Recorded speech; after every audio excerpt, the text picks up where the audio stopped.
Hoje a gente dá início a uma nova série, e é esse tema que a gente vai tratar ao longo do mês de julho. E o nosso tema principal é recuperando o fôlego de vida. E se você é crente há muito tempo, talvez você vai ter um pouco mais de dificuldade de entender a mensagem desse mês. Você chegou recentemente ou ainda está decidindo se vai ser ou não vai ser mais fácil para você entender do que para a gente. Eu, por exemplo, que já tenho aí 30 anos de crente, 27 de crente consciente, que os outros eu era muito criancinha, não sabia que eu era crente ainda. Então, para nós mais antigos, talvez seja um pouco mais difícil de entender, porque a gente vai trabalhar com alguns conceitos dentro da nossa reflexão, que saem um pouco daquele padrãozão de como a gente encara a terceira pessoa da Trindade, o Espírito Santo. A gente vai refletir a partir do significado do nome que ele deu para si, que Deus dá para ele quando ele resolve entrar na história. E o significado do nome, do título que ele recebe, carrega consigo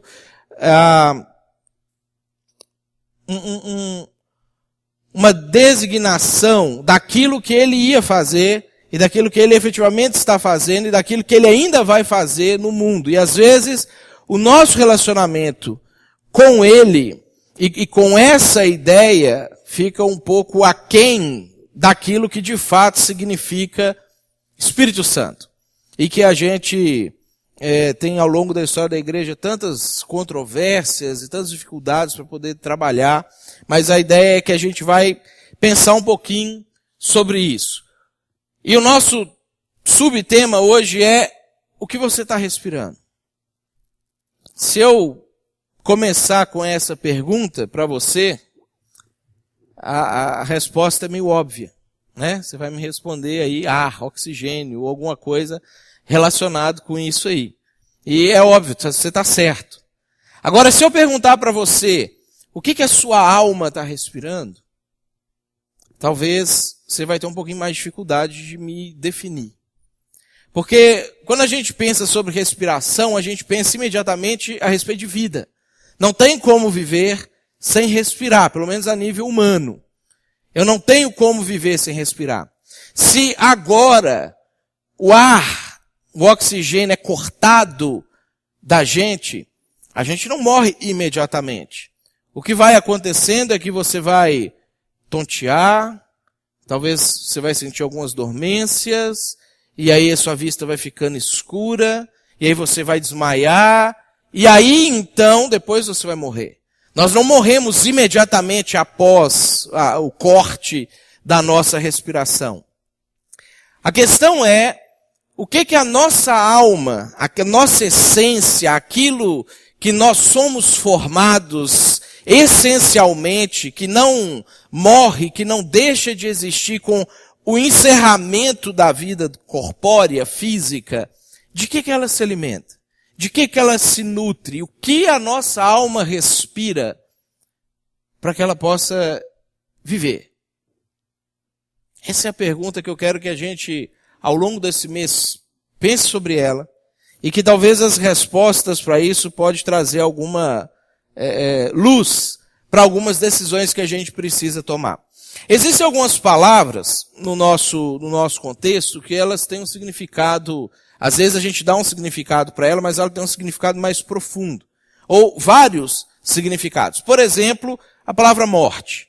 Se a gente pega a palavra morte, imediatamente à nossa mente vem o conceito de cessamento da vida física. Essa é a primeira coisa que ocorre para nós.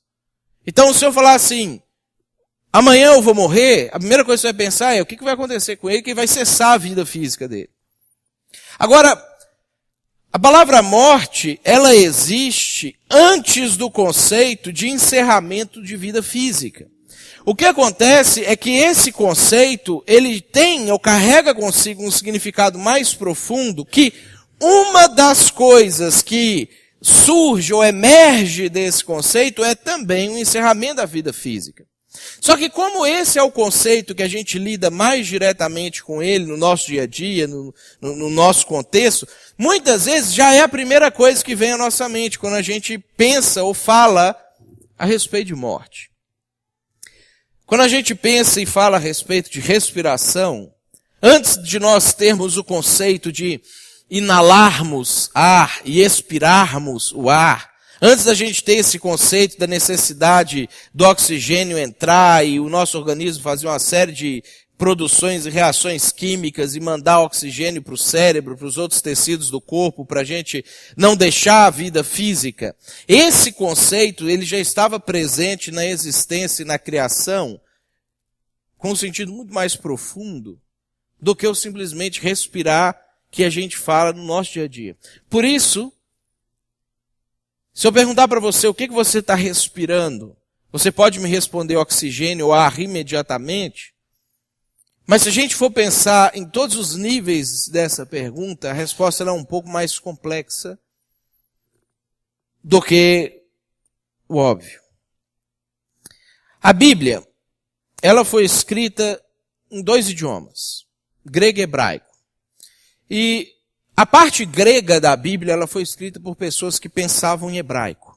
Então, por mais que eles estavam escrevendo um outro idioma, a organização mental deles na construção das suas ideias partia do idioma que eles pensavam, que eles viviam, que eles cresceram.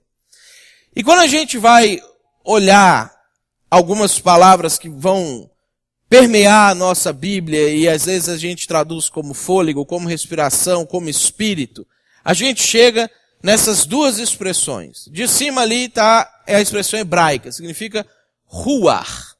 Essa expressão, ela dá origem ou traduz na nossa Bíblia todas as referências que você tem relacionados com ar, respiração, vento, vento forte, vento de tempestade, às vezes só aparece tempestade na Bíblia.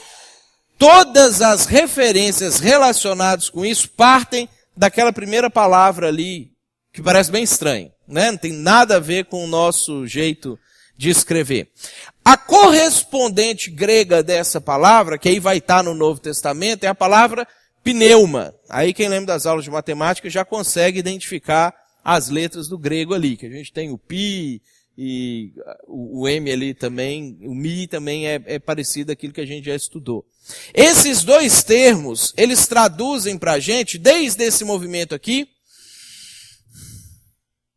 até a palavra relacionada com o Espírito Santo, terceira pessoa da Trindade.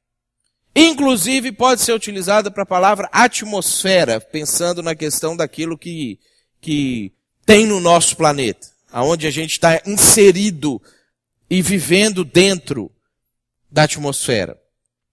Quando a gente vai olhar a narrativa da criação do mundo, e como que os autores bíblicos desenvolvem a narrativa, inclusive da nossa existência, da nossa criação, eles relacionam esses termos profundamente ao significado de tudo aquilo que trouxe vida para a gente. E é aí que a gente precisa refletir e pensar sobre a nossa respiração da alma. Aquilo que traz vida verdadeira e completa para a gente. Então eu queria que a gente lesse alguns textos. Você que quiser acompanhar, o primeiro texto vai ser Gênesis capítulo 1, versículo 1. Primeira página da Bíblia. Olha só como é que Moisés constrói a sua narrativa da criação. E talvez por ser um texto, por isso que eu falei, para quem tem mais tempo de igreja, é um texto muito batido, a gente vai lendo ele, às vezes a gente até decora ele e perde a essência do significado dele. O texto diz assim: no princípio, criou Deus os céus e a terra. Quando foi esse princípio? Aí não tem como a gente saber. Se tem 10 mil anos, tem 1 milhão de anos, tem 4 bilhões de anos, se é uma sequência de universos que existiram, deixaram de existir, voltaram a existir, a gente não tem como saber Quando foi esse princípio? Ciência fica tentando descobrir, volta e meia solta uma nota diferente sobre um achado, uma descoberta nova, também não tem a menor ideia de quando que o negócio aconteceu. As últimas estimativas mais aceitas é que tem 13,6 bilhões de anos de existência, mas também, outro dia eu li um artigo que fala que talvez a gente está vivendo dentro de um buraco negro e nós somos uma cópia de uma reprodução de um outro universo que existe fora do buraco negro que a gente está vivendo e a gente não tem noção desse negócio aí. E aqueles caras doidões da NASA que eu falei que outro dia também achou que a gente estava vivendo na Matrix. O pessoal está muito doido com as teorias, ninguém mais nem consegue definir se de fato é aquilo que eles estão afirmando. Agora, o que a gente sabe é que no princípio, quando começou o negócio todo, Deus criou os céus e a terra. Essa referência, céus e terra, na Bíblia, ela não quer necessariamente dizer o nosso planeta e o céu que a gente dá uma olhada para ele. Essa expressão, dentro do contexto bíblico, significa que Deus criou todas as coisas que existem, seja no mundo físico, seja no mundo metafísico. O físico é a Terra, então é inclusive o nosso planeta e todas as outras criações que a gente consegue pela física provar. E o metafísico é essa realidade do mundo espiritual que a gente não tem como provar fisicamente, mas que a gente sabe que existe, ou a gente sente que existe, ou às vezes a gente percebe que existe, e mesmo quem não acredita que existe, desejaria que existisse, porque isso é inerente à nossa existência. A Terra, aí vai falar do mundo físico, da fisicalidade da coisa. Porém, estava sem forma e vazia. A expressão hebraica para sem forma e vazia, na verdade, é um barulho, é uma onomatopeia. É um barulho que a gente pensa assim, quando você pensa em espirro, aí você escreve atim, né? É a maneira que você tem para expressar em palavras aquele barulho que a gente faz quando a gente espirra. Eles usaram um barulho que traz a ideia de uma bagunça, de um negócio tipo assim, é a expressão hebraica, que aí quando eles foram traduzindo, não tinha como escrever na Bíblia, então eles colocaram sem forma e vazia. Mas é essa ideia do caos total dominando todas as coisas. Tohu vavohu. Havia trevas sobre a face do abismo. Agora olha que interessante. Como que vai ser narrado agora? E o Espírito de Deus pairava por sobre as águas. A palavra Espírito aqui, aparece no hebraico esse termo aqui, que eu pus aqui para vocês. Ruach. O fôlego de Deus, o sopro de Deus, o vento de Deus pairava sobre as águas. E alguns escritos judaicos que fazem várias interpretações disso aqui, e isso aí que é o mais legal, porque alguns escritos são anteriores à manifestação do Espírito Santo com Jesus, no batismo de Jesus, e outros escritos são de pessoas que nem consideravam a possibilidade do Evangelho ser verdadeiro, que rejeitaram Jesus como Messias. Eles narram, quando eles vão desenvolver isso aqui, que o pairar do Espírito de Deus sobre a face das águas era como se fosse uma pomba sobrevoando. Então, quando a pomba vai aparecer lá no batismo de Jesus, sendo uma manifestação do Espírito Santo, não é algo que o João Batista, por exemplo, quando viu, falou: o que será que está acontecendo dessa ave descendo do céu? Ele já tinha uma noção, baseada nos conceitos que eles tinham dessa passagem, que essa era uma das maneiras como o Espírito de Deus aparecia. Então, o fôlego de Deus pairava sobre as águas. E aí disse Deus: haja luz, e houve luz. Daqui a pouco a gente vai aprofundar um pouquinho nessa questão. O que é importante da gente entender é que quando a coisa estava um caos, aí a gente também não tem como saber direitinho, porque a expressão estava sem forma e vazia é uma expressão hebraica hayá, que ela pode significar uma série de coisas. Ela pode significar estava, ela pode significar era, ela pode significar tornou-se, ela pode significar veio a ser. Então, essa expressão, ela não traz para a gente uma clareza se Deus criou sem forma e vazio e depois foi modelando, ou se Deus criou bonito, a coisa ficou sem forma e vazia e aí Deus foi fazer uma repaginada naquilo que tinha estragado. A questão que a gente consegue tirar dessa passagem é que quando Deus vai criar todas as coisas criadas, essas coisas só ganham ordem, só ganham vida a partir do momento que o sopro de Deus começa a pairar sobre isso. O fôlego de Deus. Aquilo que traz vida à criação é o fôlego de Deus. A criação, para existir, ela precisa existir a partir de inalar a vida que vem de Deus. Essa é a ideia que a gente tem aqui. Depois, quando Moisés vai falar a respeito da criação do homem, ele usa uma expressão semelhante. Olha só, lá no capítulo 2 agora de Gênesis, no versículo 7. Então, formou o Senhor Deus ao homem do pó da terra, agora está falando da criação do homem, e lhe soprou. Aí o verbo que aparece ali é o ipar, que é a mesma raiz do ruar. Soprou nas narinas o fôlego de vida e o homem passou a ser alma vivente.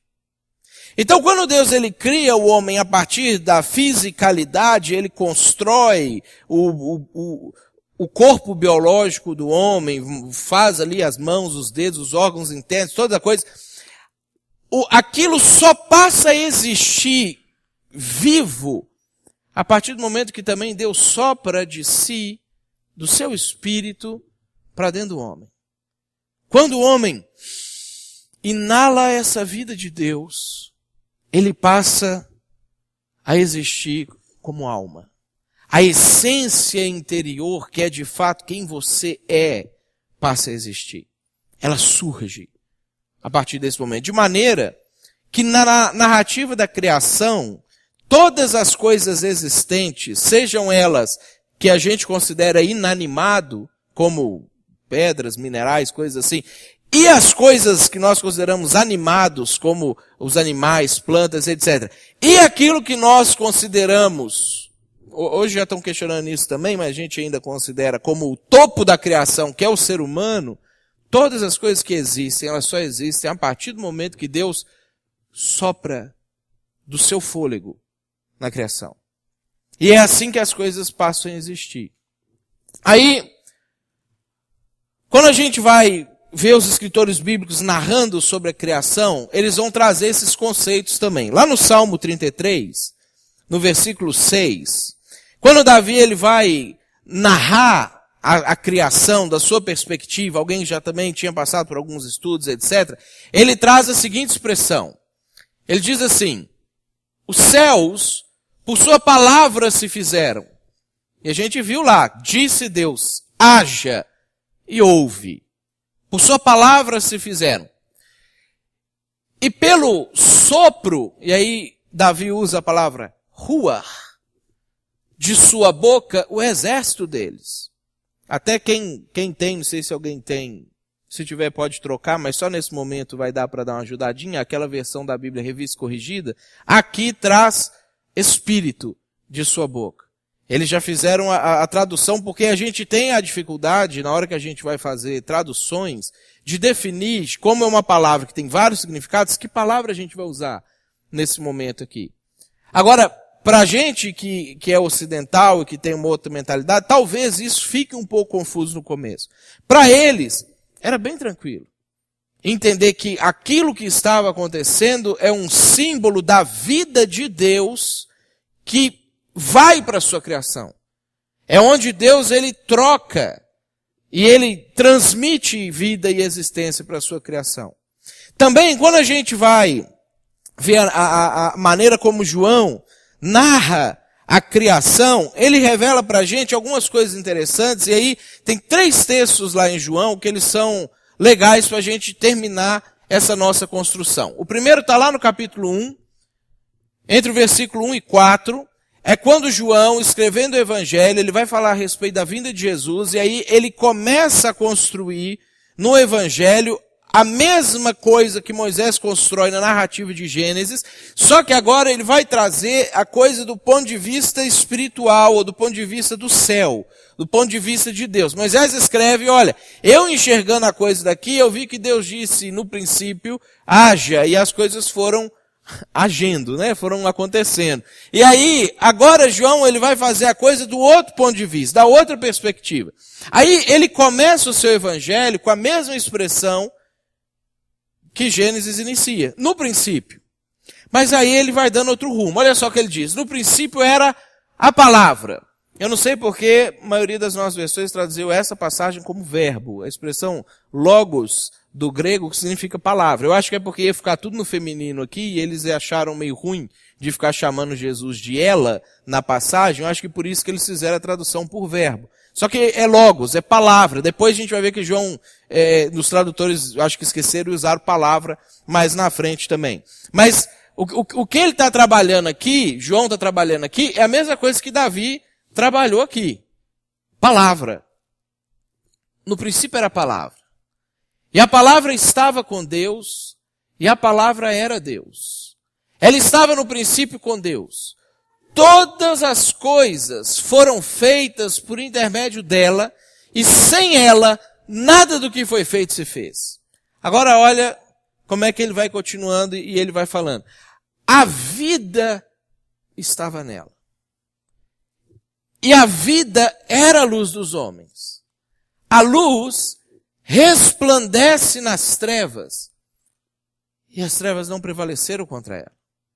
João, ele pega a narrativa do Gênesis e ele traz a construção da participação de Jesus enquanto sendo a palavra de Deus. E aí ele traz isso para a gente lá no versículo 14. Ó. E a palavra se fez carne e habitou entre nós, cheio de graça e de verdade, e vimos a sua glória, glória como do unigênito do Pai. Por que é importante a gente entender isso aqui? Muitas linguagens da Bíblia, elas são simbólicas. Elas trazem para nós alguns conceitos para encaixar na nossa maneira de pensar, ou na nossa maneira de entender, ou na nossa maneira de compreender os símbolos que Deus quer atribuir para aquilo ali. Nós hoje, pós-modernos ocidentais, temos uma dificuldade com símbolo, porque na nossa mente a ideia de símbolo é uma coisa que não é verdadeira. Então pra gente, muitas vezes a ideia é assim, não, se aquilo ali simboliza é porque não é. Ela só representa algo que é. Na concepção oriental e na concepção bíblica, o símbolo é aquilo que ele representa também. É por isso que teve e tem ainda, por conta da Igreja Católica, uma discussão muito grande em entender se no momento que a gente participa da ceia, no momento que a gente toma o pão e bebe do vinho, seja na hóstia, na Igreja Católica, seja o pãozinho aqui, se Jesus está de fato presente fisicamente naquele pão, ou se aquilo é só uma lembrança daquilo que Jesus fez. A gente tem essas brigas e tem as dificuldades, que quando Jesus ele toma aquelas coisas, ele fala assim, isso aqui é o meu corpo, isso aqui é o meu cálice, e para eles que são orientais, entender que o símbolo é aquilo também que ele está simbolizando, no momento que ele está simbolizando, não era uma coisa tão complexa quanto é para nós. E a gente, por conta da nossa dificuldade de pensar como eles, nós lemos os escritos deles e acabamos criando uma série de doutrinas que se contradizem, se sobrepõem, e a gente fica brigando por conta dessa situação. Agora, quando a gente vai observar a narrativa bíblica, que vai usar, vai trazer algumas atribuições para Deus, algumas significações para Deus, que não necessariamente um nome, às vezes a gente pode achar um negócio meio estranho. E é por isso que a gente personifica o símbolo. Olha só como é que João, lá em 1 João, capítulo 5, versículo 7, ele fecha essa questão para nós. Falando a respeito da Trindade, capítulo 5, versículo 7, João fala assim, ó, pois há três que dão testemunho no céu, o Pai, a Palavra e o Espírito. Aqui ele usa agora o correspondente grego pneuma. E esses três são um. Agora dá uma olhada nisso aqui. Não tem nenhum nome próprio citado nesse versículo. Nenhum nome próprio. Deus não chama Pai. Pai é um símbolo de um atributo que ele tem, de algo que ele faz. que traz para a nossa compreensão uma ideia do que é que ele faz, o que ele está representando para a gente. Palavra não é o nome próprio de Jesus. Jesus chama Jesus, a gente sabe o nome dele.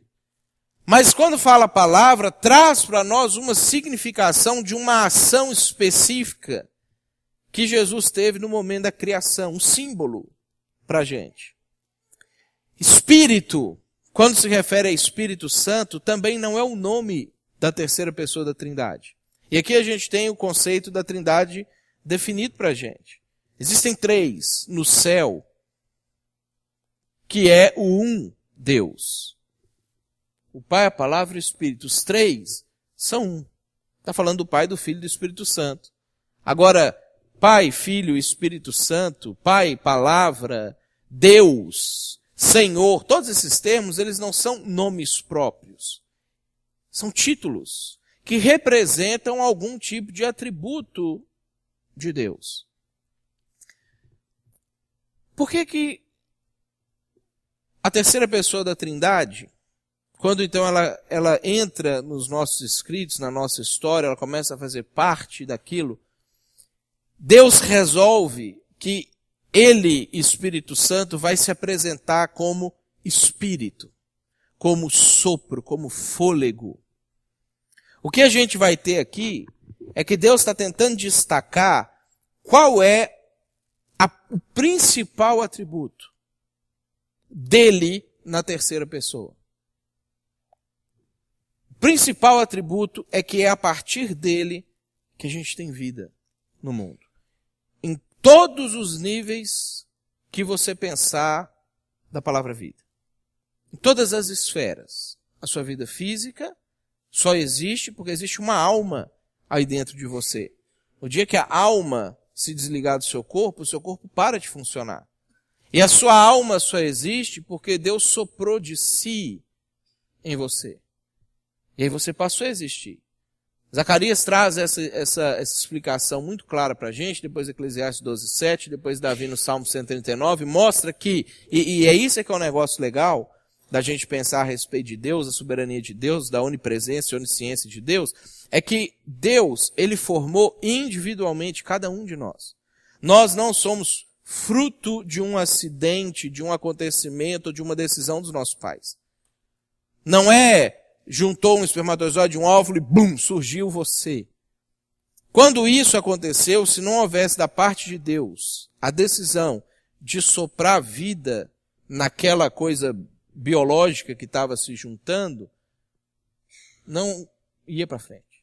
Aquele negócio simplesmente deixaria de existir. Seria absorvido pelo corpo da sua mãe ou sairia de outra maneira. Só a vida, e Zacarias fala isso, porque Deus formou, soprou de si naquilo, e aquilo se tornou você e aquilo se tornou eu. E a nossa alma passou a existir. E por causa desse sopro de Deus, essa essência, ela é eterna. A alma não deixa de existir.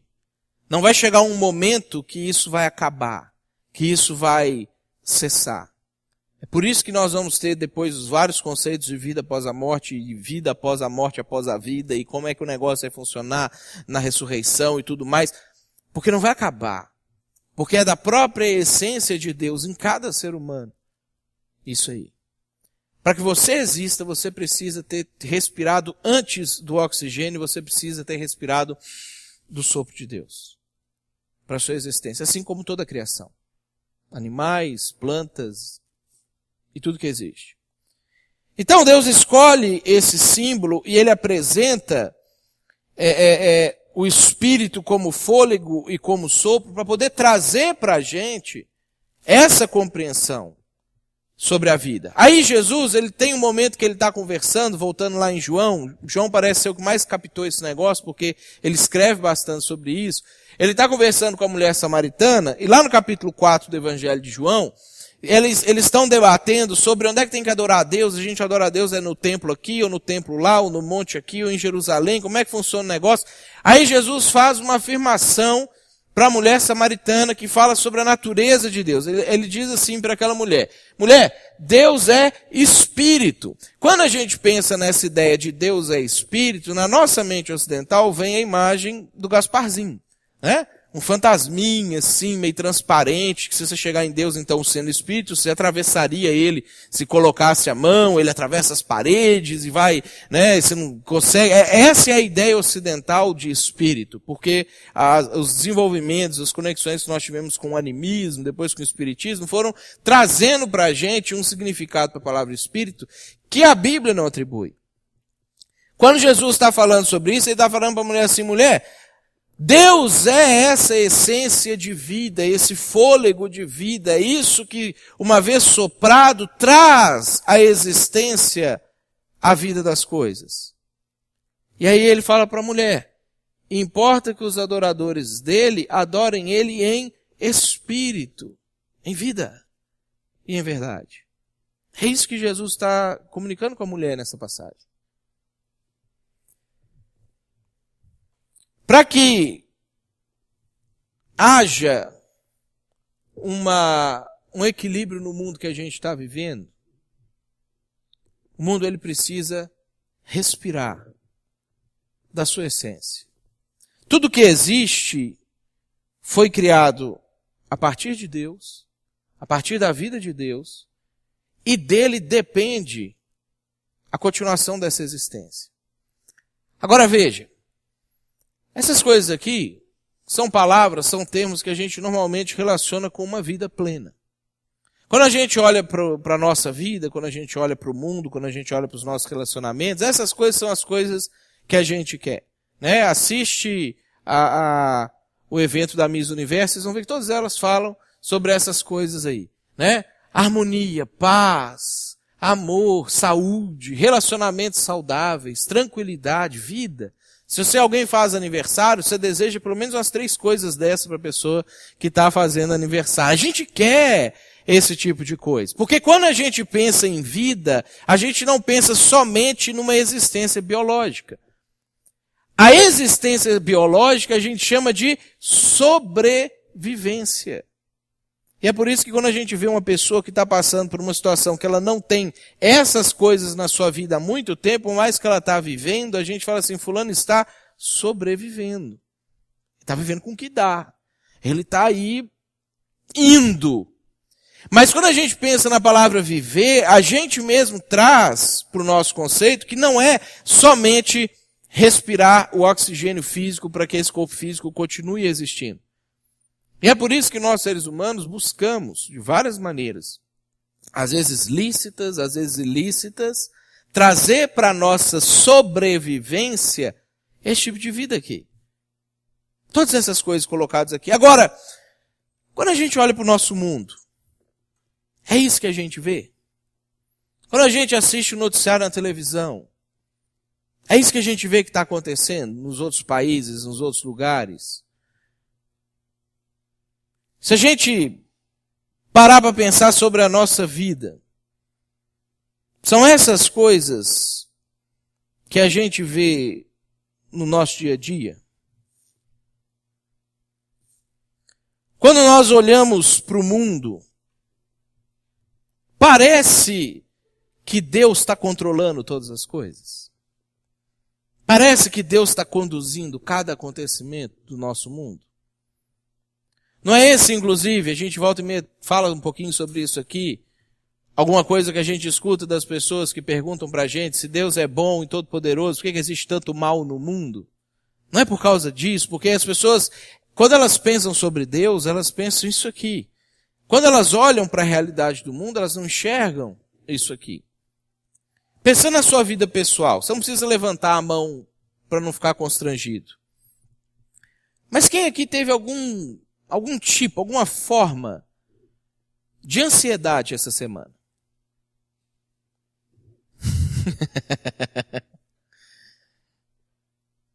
Pelos risos, mais gente do que a Karina, que teve coragem de levantar a mão. Pensando no mês, uma coisa assim um pouco mais abrangente. Quem já teve algum tipo de algum episódio de medo esse mês? ou esse ano?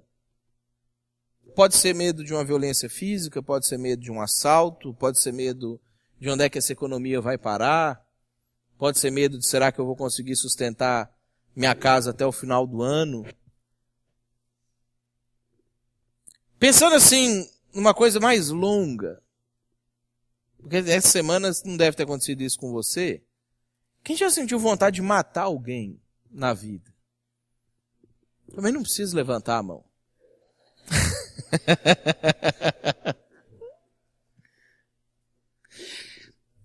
Quando a gente olha para a nossa vida, a curto, médio e longo prazo, a gente vê que na nossa vida também não está sempre presente essas coisas. A gente deseja, a gente busca, a gente quer.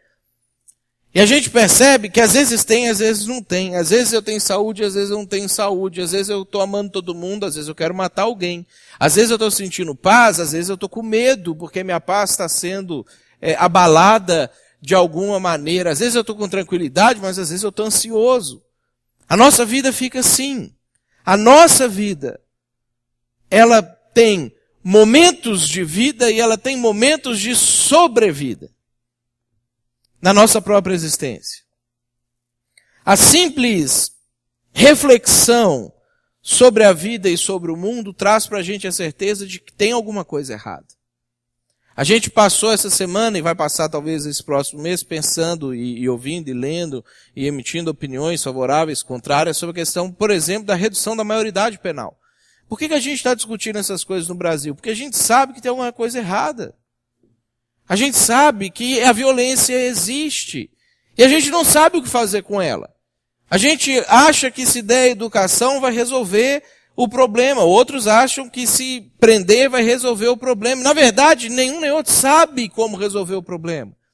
Porque pessoas educadas também cometem crime. E pessoas não educadas são honestas. E aí? É assim que está o nosso mundo. É assim que as coisas estão acontecendo. A gente sabe que tem alguma coisa errada. E aí, Deus, ele expressa esse uma coisa errada da seguinte maneira. Voltando lá em Gênesis capítulo 6. Depois que a gente tem todas as narrativas da criação, que Deus no princípio criou os céus e a terra e sopra vida nesse mundo, e depois ele cria o homem e sopra vida nesse homem. E aí ele está falando de si, ele não está falando de um sopro físico, literal assim, ele está falando dessa essência de vida que passa e é transmitida para a sua criação e para o homem. Lá no capítulo 6, no versículo 3 de Gênesis, Deus fala por que essas coisas que a gente deseja para a nossa vida, a gente não está conseguindo alcançar elas. Deus diz assim, então disse o Senhor, o meu espírito, e aparece lá a palavra ruach, não agirá para sempre no homem, pois este é carnal. A narrativa bíblica nos diz que por conta dos nossos repetidos erros, da nossa carnalidade, da maneira como a gente vai optando por viver a vida, Deus retira seu fôlego da terra. Deus retira a sua vida, a sua essência, a existência fixa dele da terra. E o que acontece com o nosso mundo é que a gente começa a morrer. A gente não morre imediatamente. O mundo não colapsa imediatamente. Mas o que a gente vai percebendo é que o nosso mundo começa a tontear. O que a gente vai percebendo é que a vista do nosso mundo começa a ficar escura. Começa a ver aquelas estrelinhas. A capacidade de discernimento começa a ficar prejudicada. Porque o cérebro já não é mais alimentado com o oxigênio e já não consegue mais discernir o que é real e o que é fantasia.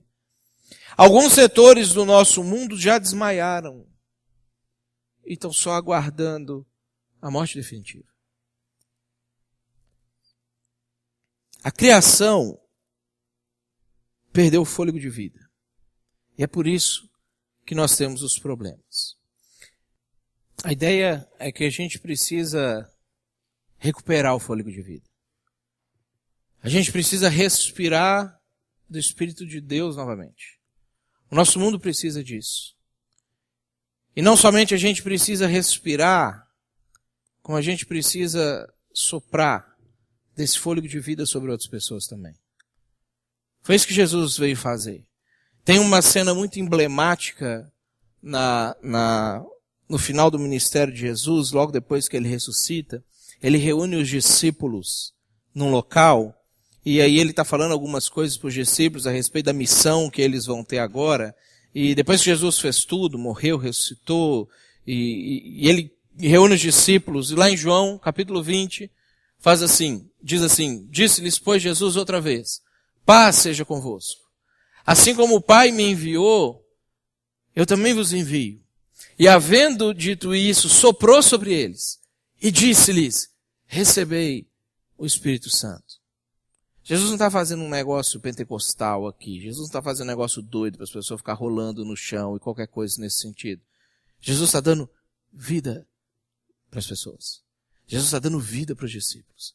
E Ele está dizendo assim para eles, eu quero agora que vocês soprem sobre outras pessoas também. Eu quero que vocês respirem dessa vida novamente. Porque quando vocês respirarem isso aqui, a vida abundante vem sobre vocês. A vida que a gente deseja, a vida que a gente busca, a vida que a gente quer pra gente, a vida que a gente quer pro mundo volta, porque foi assim que Deus criou a gente. Assim era o mundo antes do fôlego de vida ser retirado. E a Bíblia diz que assim o mundo vai voltar a ser, quando o fôlego de vida de Deus voltar a ser soprado. E eu queria convidar você a recuperar seu fôlego completamente. A respirar completamente do Espírito de Deus sobre a sua vida e a soprar sobre a humanidade que está asfixiada, sobre o nosso mundo que está com seu suprimento cortado, que está morrendo, desmaiado, ou com a visão turva. Nos próximos domingos, nós vamos refletir um pouco sobre essas questões. Como nós podemos recuperar o nosso fôlego de vida? E como que isso afeta positivamente a nossa existência, traz vida para a gente e expande essa vida para as pessoas que estão próximas de nós.